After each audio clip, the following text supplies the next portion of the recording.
Alam nyo ba na ang Sierra Madre ay ang pinakamahabang bulubundukin sa Pilipinas?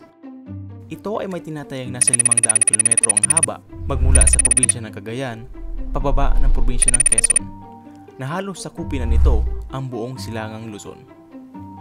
Isa ito sa mga pinaka-iniingat-ingatan at protektadong lugar dahil sa kanyang mga likas na yaman at siyang nakakatulong sa mga taong malapit dito.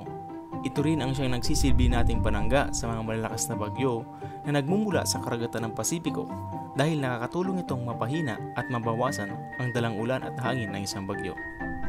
Ngunit sa kabila ng mga ito, ang Sierra Madre ay patuloy pa rin nakakaranas ng mga pangunahin nitong problema tulad ng illegal logging, pagmimina at marami pang iba. Ano sa tingin nyo ang mangyayari pag tuluyan na nila itong napatag? Let me know in the comments.